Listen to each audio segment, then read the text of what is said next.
Hey y'all, welcome to AE Unplugged, where adult learning gets real, raw, and a little bit personal.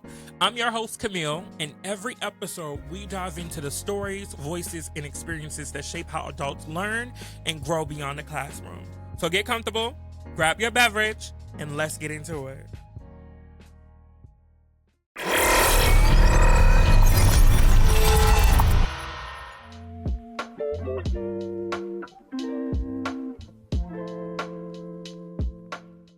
Today's episode, we're talking about all things LGBTQ. That's right, we're taking a deep dive into identity and belonging. Now, some may say, Camille, how does this correlate to adult education? And to that I say, keep watching. Today, we have the opportunity to hear the experiences of an LGBTQ adult learner, facilitator, community activist, and much more. Dexter Davis serves as the Early Intervention Specialist and Lead Outreach Coordinator for the Urban League of Hampton Roads Health Team, also known as ULHR, where he has worked since 2023. In this capacity, he manages data analysis and reporting for the health team. Davis has led more than 70 outreach events with partner organizations, designed ULHR's Mindful Nutrition Program, funded by the Macon and Joan Brock Virginia Health Sciences Program at Old Dominion University, and managed the Family Baby Wellness Retreat with Mother Baby Wellness Center, serving 28 families and over 40 parents with education, doula care, and resource connections. As site advisor for Norfolk State University School of Nursing, Dexter guided 28 students through hands-on community outreach. He is a graduate of the Virginia Community Health Worker Training Program and is in the process of attaining state certification. His certifications include motivational interviewing, youth mental health first aid, safe talk, suicide prevention, and HIV-waived rapid testing. Before ULHR, Dexter consulted with Etsy Health Clinic, where he led staff training, developed outreach protocols, and built 5 new partnerships. At the LGBT Life Center, he advanced from care navigator to transgender resource coordinator, managing 123 clients and launching resource clinics that increased participation by 150%. Dexter also founded Men in Transition, also known as MIT, a peer education group for men of diverse gender experiences, connecting over 50 participants to care and hosting 40 educational sessions. In 2023, he organized Be True to You, a community engagement weekend reaching 500 participants, coordinating large-scale events and partnerships that expanded access to inclusive wellness and educational resources. Dexter has presented at Stanford University, the University of Richmond, Old Dominion University, James Madison University, Equality Virginia, and Henrico Area Mental Health and Developmental Services. His work has been featured by Wavy TV 10, WHRO, 87.7 Radio, Southern Steep, Frankly Speaking, Second Sunday, and Talking Transparency. Dexter is a member of Alpha Phi Mega National Service Fraternity Incorporated, Alpha Omega Kappa Fraternity Incorporated, the National Society of Leadership and Success, Golden Key, Psi Chi, Order of Omega, and of course, ULHR Young Professionals. His awards include the Hampton Roads Unity Be a Pillar Scholarship, Warrior Award, Outstanding Virginia Award, and Visual and Salem High School Performing Arts Academy valedictorian. A summa cum laude graduate of Norfolk State University with a Bachelor's of Arts in Psychology, Dexter applies his experience in data-driven program design and partnership development to strengthen public health and equity efforts in Hampton Roads. Dexter Davis, welcome to AE Unplugged. How are you? Thank you for having me. I'm blessed and highly favored, as they say. Of course. Well, Dexter, I'll be the first to say I'm so excited to have you here. I think just from the bio alone, right, we're talking about some serious community work and development and experiences that not only are kind of shaped around your identity, but also just around your passion of like community health and wellness, right? So I'm eager to hear your story. I'm eager to deep dive into it. So I am ready if you are. I'll say yes. All right. Okay. All right. So I wanna start off our conversation by really taking a deep dive into your journey and your identity. So I guess my first question for you would be, can you share a bit about your journey as an LGBTQ adult learner? Sure. My name is Dexter. Hi, everyone. I am now 32, but I started my transition back when I was 19, turning 20. So this was about 2012 to 2013. I had Okay. graduated from Salem, and then I had moved to Ithaca because I was originally accepted into Ithaca College. So I was there for a couple of years. I was supposed to go for theater, and then life had some other plans, so I switched to psychology. And that kind of began, my journey. But in that first 2 years, it was a major culture shock. There was a lot of adjustments, and then I ended up coming back home. So then I came back home. I did my third year of college at Norfolk State, and in the process, I was looking for something, but I really wasn't sure what I was looking for. So I actually was considering finishing my degree at VCU. So in that process, we had some things come up with financial aid, which resulted in me ended up having to take a break. And in that break, I ended up working and getting into professional work. I worked a variety of retail jobs, and then became a professional. So eventually, I became a store manager, working at a larger pizza chain as one of its franchisees. I worked at a cell phone store selling cell phones, and I worked in a variety of outreach type fields. So I did this for the better part of about 8 years, and once I started working in community work, my education then shifted into post-secondary education, but not in a traditional sense. So I was taking wave rapid testing. Basically means I have the ability to do a rapid HIV tests in the field. So I started getting into work that allowed me to basically continue my education outside of being in a college setting. When I created the Men in Transition in 2019, it was around my birthday, so it was around October, I want to say, of 2019. I was creating a space for other transgender men to kind of connect and collect, right? Like be able to be in space together.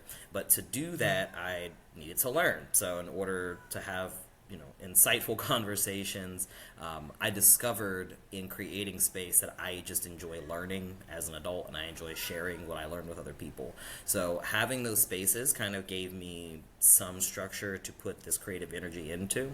But then in 2023, I kind of had just sat with myself that spring, and I was just like, something's got to change. Like, I feel like I'm hitting a ceiling, right? Like there's a glass ceiling, and I'm not where I'm supposed to be, and that there's something else I'm called to do, but it is just not this. And so I said, you know what? I'm going to take a chance. I'm just going to see if I can go back to school. I was honestly anxious because I had no idea if the financial aid thing was worked out. And I'm like, well, the worst thing they could do is say no. So I applied, got accepted back at Norfolk State, and I was like, let me go ahead and finish my degree. Let me just focus on getting this knocked out. And at the time, I had just started working at the Urban League. And so I had gotten accepted into school first. At that time, I was working with ETSI, and then I switched over working with the Urban League, and I chose this particular field because it allows me enough stability that I could take care of myself and then actually go back to school. And so then I spent the last 2 years working full-time, working part-time at Norfolk State, being in school full-time, mind you. I'm taking full-time classes for 4 semesters. I'm in fraternity life, so I ended up pledging my spring 24 semester on top of picking back up my non-collegiate fraternal life experiences. And part of what I'm thankful for in doing this was that I had lost my chosen mother shortly after going back to school. So I had a really hard time trying to stay focused, but one of the nice things was she and I had talked about me going to school and me seeking the degrees, and she always would call me her brainchild. So it was one of those things that going back to school was like a promise that was kept between the two of us, that I was like, you know what, I'm gonna go ahead, I'm gonna knock this out, I know I got you with me, so hey. And so I went ahead and finished up my degree as of spring 2025. Yes. Oh my goodness. Well, thank you so much for sharing your journey. Congratulations again for graduating. I am well on my way, right behind you. But Okay, come on now. congratulations. I love it. You talked about a lot of key things that I kind of want to hit on as we continue our conversation throughout today's episode. Thank you so much for talking about, your experiences, and how your journey has kind of came about being an LGBTQ adult learner and also a facilitator. I'm kind of interested in hearing if and I'm glad that you identified as a trans man, so folks know for certain, right? But can you talk about like what your experiences has been being a trans person, and a trans masculine identifying person in your learning environments, whether that was your experience at Norfolk State or your previous institution prior to Norfolk State? Can you talk to me a little bit about that? Yeah, I can. So like I got a chance. I transitioned in college in person. So I go from an in-person experience at a PWI to an in-person experience at an HBCU to then years later a virtual experience at a HBCU. And I will say that Okay. all of the experiences are different. So one of the key things for me internally that I had to learn was how I identify in my environment is very important. Random side quest to this is I did not grow up with my dad. He was out of my life for 20 some odd years, 22 years. I reconnected with him in 2017. That's a whole crazy story. But part of having him involved in my life is that he has these cool sayings. And one of his is that you don't demand respect, you command respect. And that's in how you Okay. show up. So when I first went, I was first transitioning, trying to find myself, and I was not secure in myself. But also, we have a phrase called passable, meaning when you saw me, you could not tell what gender I was. I was not very passable in the beginning. So a lot of that adjustment at a PWI institution was a little bit easier until I came to the South, back home to an HBCU institution. And then I found myself anxious. Honestly, I was very anxious. When I went to Ithaca, again, it's upstate, it's New York. They have different infrastructure, right? So there was someone who helped me begin my process. Their name was Luca Maurer, and they helped me with something called informed consent. So back in the day, when you wanted to start your process, you had to go to a therapist, usually for at least a year. Then they had to sign off. That's actually And to important. confirm, when you say your process, you're saying like Oh, to your transition, right? yes. So Okay, yeah, cool. to Continue. transition, Continue. usually you have to go to a therapist for at least a year. They have to sign off, and there's a whole process. So Luca went overseas to the UK and had been doing research and discussing with the UK because the UK had already been doing research into this and was trying to figure out what would be a more effective standard of care.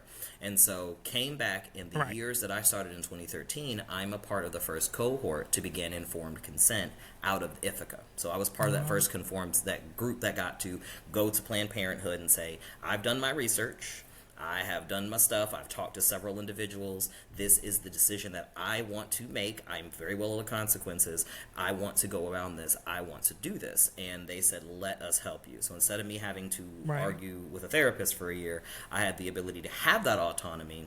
And they said, this is the first time we're bringing it here in this area, so we are testing it. So being in Ithaca gave me an expectation of care. Like I had an expectation. I'll put it like this. You can't be a student without health insurance. That matters because there are students at NSU who do not have health insurance from the outreach perspective that I do professionally. So I had to accept that. I was like, wait, y'all don't have health Yeah. insurance here? Like, because I had to before I could even go on campus. So putting things into perspective, Right. right? Like when I transitioned, it was nothing to go to Luca at the LGBT place on campus, who then talked to Res Life, who got me a place to stay. Right, the moment that I'm like, hey, I'm Oh, trans, wow. I had a non-binary roommate my second semester before I came back here and dipped out.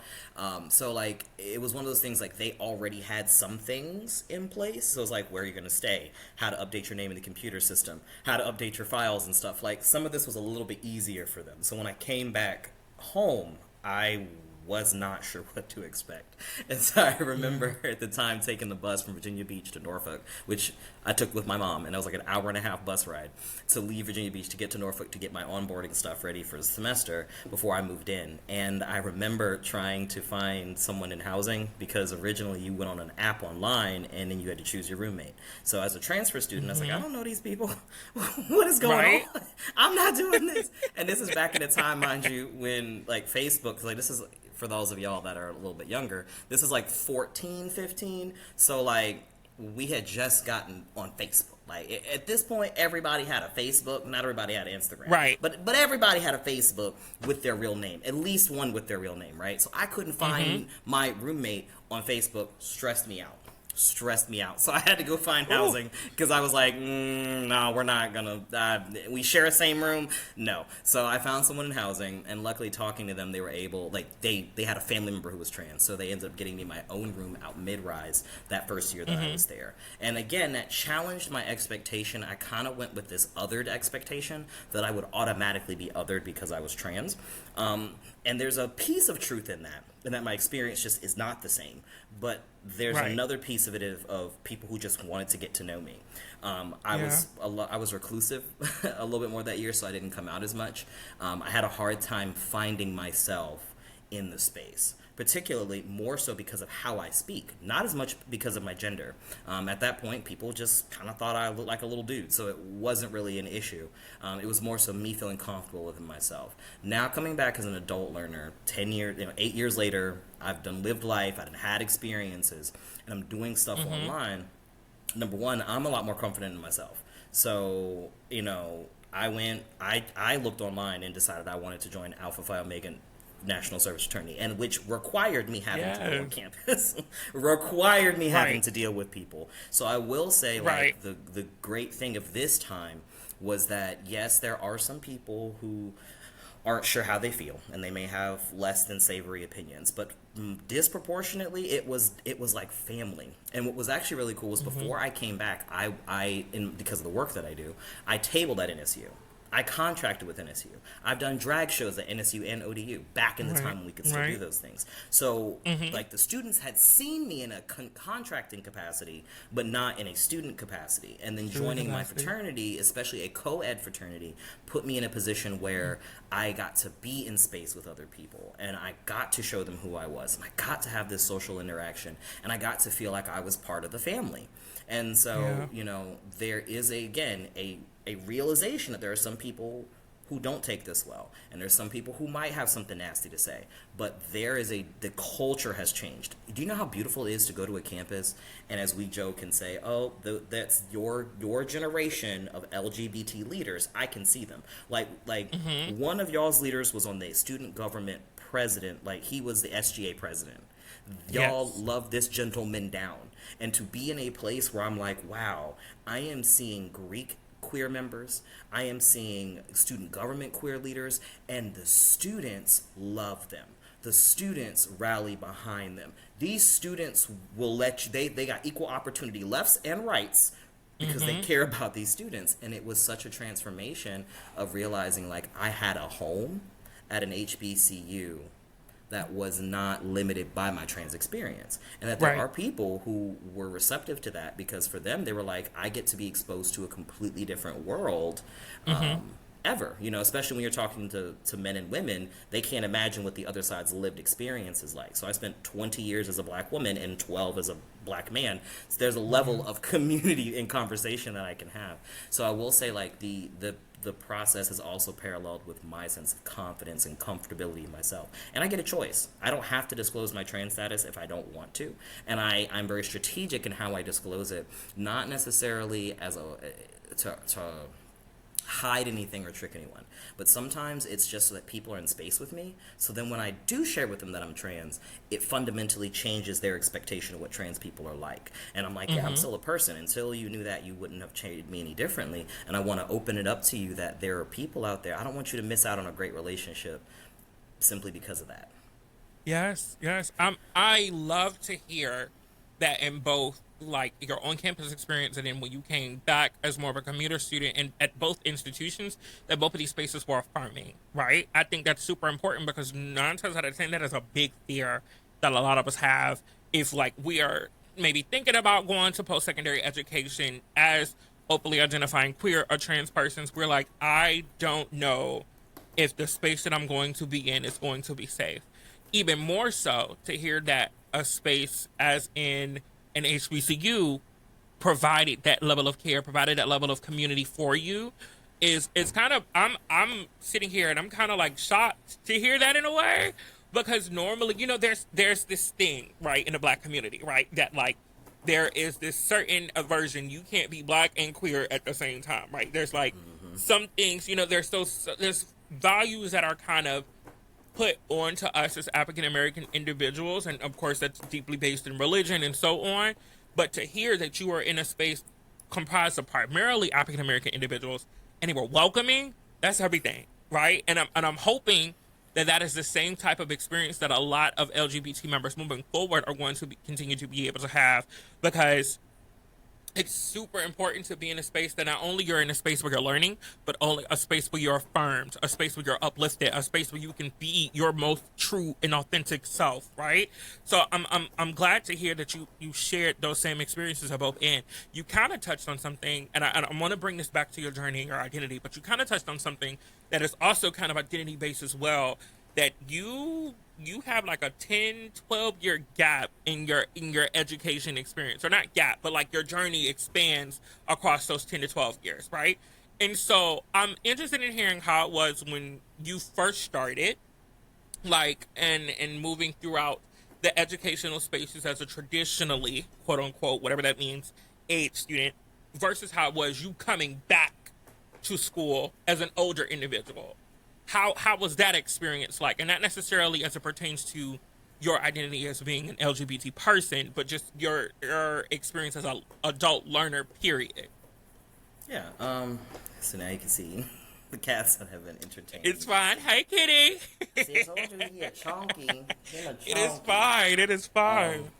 I will say, so being, and I think it's interesting. I love how you said like traditional, because I'm like, yeah, traditional based on what time period? Because traditional prior to the panini. Come on, to talk that, to it. Right. Talk Tradition to it. prior to the panini was everybody was in person. Right. To give you a little bit of, for those of you who know your Norfolk State history, the year that I went to Norfolk State was the last year that the original Brown Hall was there. I actually took my classes. My first year at NSU was the last year before they tore Brown Hall down in 2015. Oh my goodness. And rebuilt Brown Hall. So when I went there and I had class in the old Brown Hall, which was almost like low-key like a Sister Act film. It felt like high school classes, and you sat outside and at 9 in the morning, you could hear people, jamming and playing. You know, I hadn't heard the girl down and broke up with her boyfriend, and now he upset because he got the game, now he on his phone, and he crashing out at 9:36 in the morning, and we're all like, bro, can you crash out outside because we trying to take this test right now? Right. So we go from that as the norm to now this post digital world where there's very much a blend. So you have even some of the students living on campus also taking digital classes. So it's like, I will say I enjoyed having a virtual option, particularly because I also had the ability and access to the campus. As an adult, when you are first going to college, y'all are just living life. You are a freshly new adult, like life is still fresh on you. Life lesson. There's a cost for everything. So if I'm going to be paying all this money to go to this college, I need something. So one of the nice things is like realizing as an adult, I have to go out of my way to go to a library, to go to a gym, to have a place where like if I don't have the meal bucks, the food is still $10 for technically for a buffet, right? So like when I'm realizing like, as an adult, when I was creating these spaces for MIT and for other events, like, I have to pay money just to have access to a space before I can even go forward with a lot of things. Here I am. And if I want to do something, I just need to find a teacher and like 4 people. So it's like... it's a different experience being in a collegiate space, right? And being on campus. And having the resources and also mobilizing the resources. As a contractor, when I wasn't a student, staff wants us to come in, and everybody has their motives as to what they're trying to get the students to do. And, you guys want to expand their education. But being a student and being with them boots on the ground and seeing what they're seeing, like the reality of the world that they're seeing, is different. Because I have an example of like, I don't want to sit in class and take a paper test anymore. I love taking them online. I just don't feel like doing all that. I used to be for my senior practicum. Funnily enough, I did my practicum back in 2015, so I didn't have to do it again. I worked in, and my group is the one that changed the name of that office. It used to be International Student Services and Disability Services. Our practicum site changed it to OASIS, the Office of Accessibility Services and International Services. Yes. And we did that as psychology practicum because we were like, the stigmatization of the name is keeping people from being here. So... Again, cool examples of how you can do things, and there's real life changes that happen. And I always tell students, like, yo, my practicum class changed the name of the office. Y'all are still calling it that. Like, you can make it's, Change can happen. Mm-hmm. Right, and I used to be a proctor, so I had to read for students. I had to transcribe for students. That looks different in a digital age. It looks different in an age where the tests aren't on paper and it's digital and you can do accessibility features on your computer now. But I will say one of the things that I don't know if it's been... I hear from staff that loneliness is still a concern. So you would think in a more digital and connected age that people would be more connected. But even with more technology, there's still a feeling of loneliness that still kind of comes up, of this desire of wanting to be in connection with people. That just because they have a Fizz app, they can college students got apps they can do now, but that they can't. They still are looking for that same intimacy and relationship building. Like, you can give people all the tools, but if you don't really know how to, you can give someone a recipe, but if you don't know how to teach them how to put the love in the sauce, it's just not going to come out the same. So being back now, it's kind of like I can see all of these things happening at the same time. So I understand my purpose is come here, get my degree, and go, but also make some strategic network and things like that. But it's just also kind of odd seeing the phrase "history doesn't repeat, it rhymes." I remember that same kind of loneliness feeling when I was there. So it's like, oh, y'all are going through this in your own way.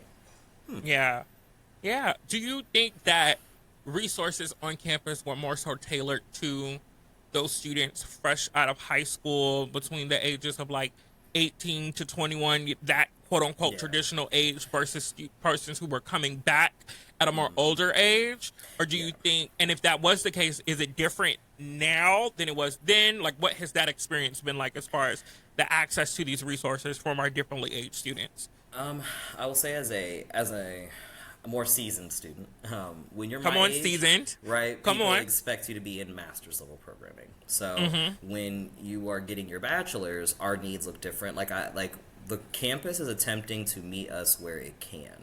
So I will always agree that, the college is going to try, but then there's also the buy-in from community. So I do get that, right? Yes. Where someone steps in and takes that lead. But again, as a commuter student, it does look different. I didn't actively involve myself as much in the Commuter Student Association just because I had support on the outside. So for me, it wasn't as much of a need. But I also am realizing that the people who are making the resources are doing so with the information that they have. And a lot of times it's old information. So it's like they're doing the best with what they have historically known how to do. And so it kind of looks like you're used to working with students. I'm a grown adult, so like the needs that I have start to look like outreach needs. Like, these are grown adults who are like, I need help with rent, I need help with childcare, I need help with financial literacy, not just going to campus life. Like, I have a actual rent bill. This is not hypothetical. You're doing hypotheticals with them. This is legit. Like, I need someone who can help me with these issues. And since the majority of the students happen to be within the 18 to 24, that 18 to 24 range, which is a really specific developmental time in your lifespan, the resources for those of us who are older usually tends to be more like, hey, I can send you to this person, go to the commuter student. So there could be more resources, but I also do acknowledge where, like, there is a limitation on what you're trying to do. But at the same time, back to your point of what is traditional, we got more people who are adults going back because a bachelor's degree is now the equivalent of a high school diploma, back when you didn't even need a high school diploma to take care of your family. I think Virginia, you need at least 100 bands just to be able to take care of yourself and live on your own. So if you don't have, like, I maxed out in my pay band not having my bachelor's. And even with my bachelor's and 10 years of experience, I am also very aware that the job market's kind of crazy out there. So, you know what I'm saying? Like, the degree doesn't mean the same. So I'm seeing more adult students come back, and you can tell, which also is interesting, is that we're not also just older students. When you're doing online classes, you get a lot of people that don't even live in the state, which is actually really cool. So like they're 22, do you mean to tell me you live in Idaho and you chose to go to Norfolk State? Like there are people who are like, like I chose to be on this digital. I chose. Like, and I chose this school because, like, I wanted a degree from here. I wanted what you offered, So I think, again, it comes back us in, I think when you said traditional, we need to reimagine what traditional looks like, because the reality is that that's traditional for us now, but in about 15, 20 years, this way that Come digital on. looks now, that's not Oh, good. you hit it right on the Girl, nail. remember when we were in school and they had the little smart boards that the teacher had to press on the little side? Yes. Just to you know, calibrate the screen. y'all over here, y'all got tablets.